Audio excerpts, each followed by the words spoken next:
오늘 본문에 나타난 욥의 삶은 참 귀중하고 아름답습니다. 그래서 우리는 이런 욥의 가치관이나 신앙의 모습을 본받을 필요가 있는 것이죠. 욥이 가진 가치관 중에 우리가 세 가지를 한번 보려고 합니다. 먼저는 욥의 인간관입니다. 21절에 욥은 이렇게 말합니다. 이르되 내가 모태에서 알몸으로 나왔사온즉 또한 알몸이 그리로 돌아갈지라. 여러분, 이 구절과 비슷한 표현이 디모데전서 6장 7절에 있습니다. 우리가 세상에 아무것도 가지고 온 것이 없음에 또한 아무것도 가지고 가지 못하리니. 또한 불교에도 이와 비슷하게 공술의 공수가라는 말이 있습니다. 어떤 말입니까? 불교에서 이 의미하는 공술의 공수가는요, 인생들의 그 삶이 아무것도 가지고 이 세상에 온 것이었고 또 아무것도 가지고 갈 것도 없다라는 뜻인데요, 이것은 긍정의 표현이라기보다는 인생의 덧없음과 허무함을 표현한 것입니다. 그러나 욥의 인간과는 다르죠. 불교의 공술의 공수가가 아닌 것입니다. 욥이 말하는 공술의 공수가는 하나님의 주권을 인정하는 자들만이 고백할 수 있는 아름다운 신앙의 고백인 것입니다. 주위를 보면 여러분 어떻습니까? 부유한 사람도 있고 가난한 사람도 있습니다. 건강한 사람이 있는 반면에 질병으로 고통받고 있는 사람들도 많이 있죠. 욥의 경우에는 부유했습니다. 그러나 모든 것을 잊어버렸습니다. 빈털터리가 된 것입니다. 또 욥은 건강했습니다. 하지만 발바닥에서부터 정수리까지 악종 종기가 나서 생활하기도 힘든 그런 힘든 상태가 되어버렸습니다. 우리가 생각할 때 혹여 욥이 수많은 재산을 가지고 있다가 이렇게 지금에서야 빈털터리가 되어서 주님을 고백하는 것이 아닐까, 그렇게 생각하면 안 됩니다. 오히려 하나님의 주권을 절대적으로 인정하는 욥의 이 가치관 중에서도 이 인간관에서 나온 고백이라고 우리는 봐야 할 것입니다. 디모데전서 6장 6절에 자족하는 마음이 있으면 경건은 큰 이익이 된다라고 하였습니다. 또한 이은 8절에서는요, 우리가 먹을 것과 입을 것이 있은즉 족한 줄로 알 것이라고 했습니다. 그러므로 우리도 욥처럼 물질도 건강도 지식도 시간도 언제나 하나님 것이라는 그 고백으로 살아야 한다는 것이죠. 가진 것에 자족할 줄 알고 주신 것에 감사할 수 있는 그런 우리들, 이 감사를 또 할 수밖에 없는 그런 존재가 바로 우리 연약한 인간이라는 것을 기억해야 합니다. 둘째로는 욥의 신관입니다. 다시 21절을 보시게 되면 주신 이도 여호와시요 거두신 이도 여호와시오니 여호와의 이름이 찬송을 받으실지니이다 라고 욥은 고백합니다. 이런 고백은 아무에게나 있는 것이 아닙니다. 이런 고백은 우리가 성경을 통해서 우리가 읽겠지만 사실 욥의 상황에 우리가 동일하게 처한다면 이 고백을 할 수 있을까요? 이 고백은 하나님의 섭리에 전적으로 순종할 수 있는 자만이 할 수 있습니다. 우리와 같은 이 연약한 인생들이 이 땅에서 환난을 당하거나 평안을 누리거나 또한 빛된 삶을 살거나 혹은 그 반대로 어둠의 그 삶을 살든지 간에 모든 것이 다 하나님의 섭리 가운데 있다는 그러한 신앙의 가치관, 이것은 참 가지기 힘든 것입니다. 여러분, 뜻대로 안 되면 뜻대로 되게 하려고 하지 않습니까? 내 마음대로 안 되면 어떻게든지 내 마음대로 해보려고 합니다. 그러다가 안 되면 포기하고 다 하나님이 하셨습니다 라든지 그런 2차적인 고백을 우리는 하지 않습니까? 즉 인생들에게 생명도 주시고 호흡도 주시고 만물도 허락하신 분이 곧 여호와 하나님이라는 이 가치관, 이런 신관은 너무나 중요한 믿음의 자산입니다. 왜냐하면 내가 언제 어디서 무엇을 어떻게 하든지 모든 것이 하나님 안에 있으므로 어떻습니까? 항상 하나님이 간섭하시고 주장하시고 도우시고 온전하게 하실 거라는 그 믿는 그 믿음, 그 믿음의 근거가 될 수가 있습니다. 그 반대로 하나님을 향한 바른 가치관이 없으면 어떻게 될까요? 여러분, 모든 것이 불안합니다. 사소한 일에도 쉽게 낙심하고 절망하고 화내기가 일쑤입니다. 왜냐하면 하나님을 향한 바른 가치관, 모든 것이 하나님 안에 있다라는 것이, 그러한 신앙관이 없으면 불평과 불만이 나올 수밖에 없는 것입니다.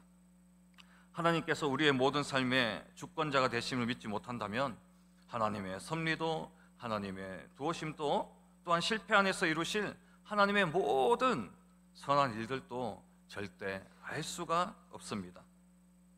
그러므로 우리는 우리의 모든 생로병사와 희노애락을 통해 합력해서 선을 이루시는 그 하나님을 볼 수 있는 그 신관이 필요합니다.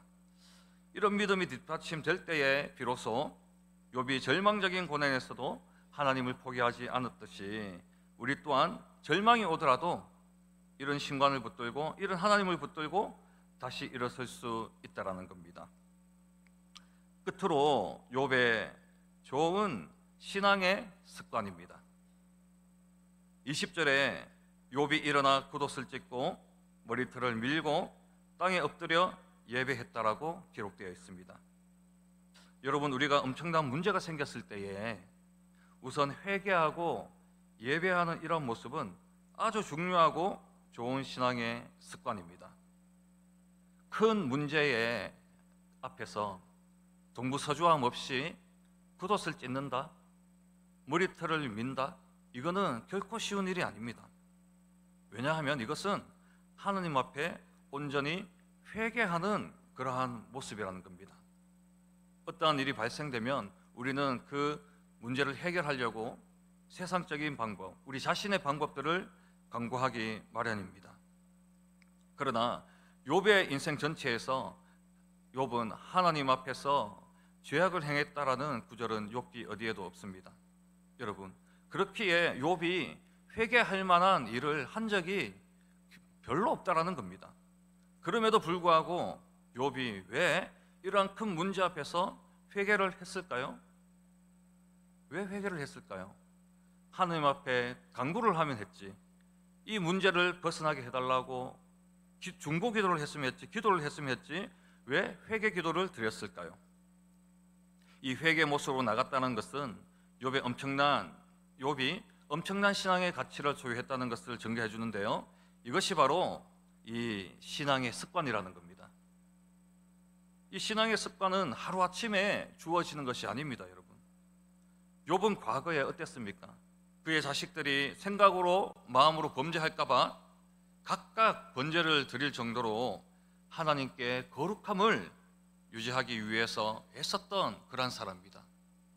그렇기에 욥의 좋은 습관은 단번에 주어진 것이 아닙니다. 욥이 일상 속에서 노력하고 반복했기 때문에 이러한 지속적인 반복을 통해서 값지게 주어진 것입니다. 우리가 하루아침에 욥처럼 하나님을 향해서 이 큰 문제 앞에서 회개를 하거나 오로지 이 모든 것이 주님께 있다라는 그러한 믿음의 신앙의 그러한 모습과 행위를 할 수 있는 게 아니라는 겁니다.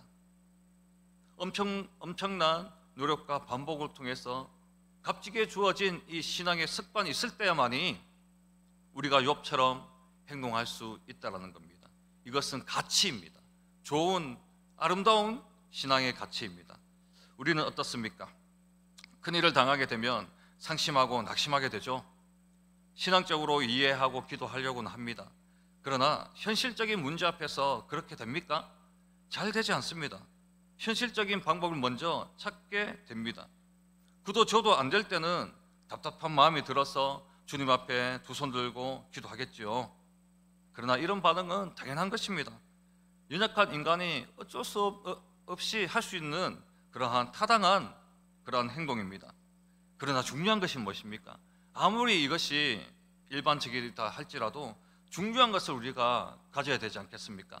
일반적인 것 외에 일반적이지 않는 것, 비범한 것, 특별한 걸 우리가 이 시간 가지려고 이 자리에 나오지 않았습니까?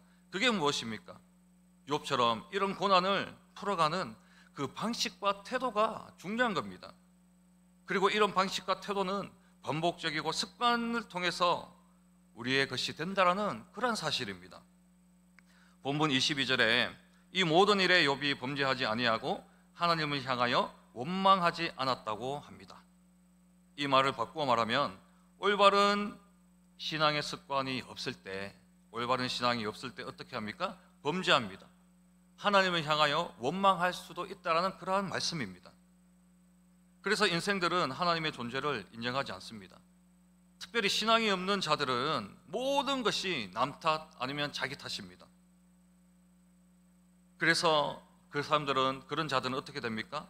깊은 자기 연민에 빠져서 자살하거나 아니면 반대로 강한 분노를 표출하는 극단적인 살인과 같은 죄도 범하게 되는 겁니다.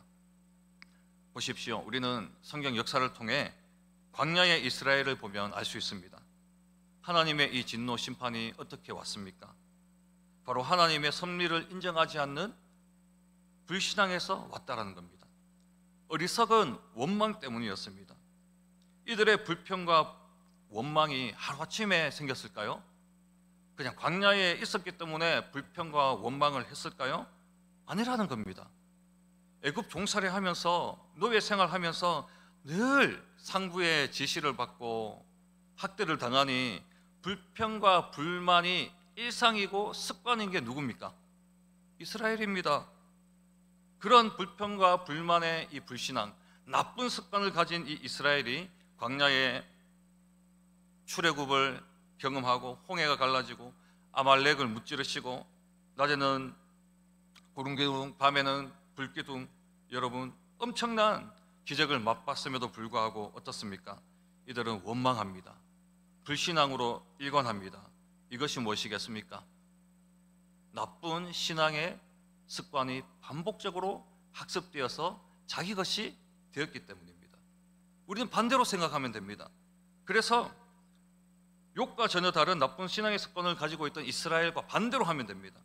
힘들 때마다 하나님을 찾고, 힘들 때마다 기도하고, 힘들 때마다 주님 앞에 감사로 나가고, 어려울 때마다 하나님의 말씀을 보면서 지혜를 얻는 이러한 신앙의 좋은 습관을 가지게 되면 절대 이스라엘처럼 하나님을 원망하거나 깊은 자기 연민에 빠지거나 혹은 타인을 향한 분노가 일어날 수 없다라는 사실입니다. 이것이 욥이 가진 좋은 신앙의 습관입니다. 이렇게 오늘 본문은 우리에게 반드시 필요한 신앙의 가치들을 잘 말해줍니다. 욥이 가진 올바른 인간관, 그리고 하나님을 향한 바른 신관, 그리고 좋은 신앙의 습관은 우리 성도들에게 반드시 필요한 가치들입니다. 어떠한 경우에든지 하나님의 섭리를 인정하게 만들고 어떤 일에든지 회개로 나갈 수 있게 합니다. 욥처럼요. 바라기는 비록 지금의 삶이 어렵고 힘들지라도 바른 신앙의 가치관을 가지고 사람을 보고 세상을 보고 하나님을 바라보면 좋겠습니다. 그렇게 할 때 무슨 일이 언제 어떻게 우리에게 닥치더라도 우리는 놀라거나 두려워하지 않습니다. 오히려 믿음의 눈을 들어서 합력하여 선을 이루어 가시는 하나님을 바라보게 될 것입니다. 끝으로 욥의 고백을 다시 한번 기억했으면 좋겠습니다. 주신 이도 여호와시요 거두신 이도 여호와시오니 여호와의 이름이 찬송을 받으실지니이다. 그렇습니다. 이 고백이 우리 모든 성도님들과 자녀들의 가치관이 되고 신앙의 고백이 될 수 있길 간절히 바랍니다. 하나님 감사합니다.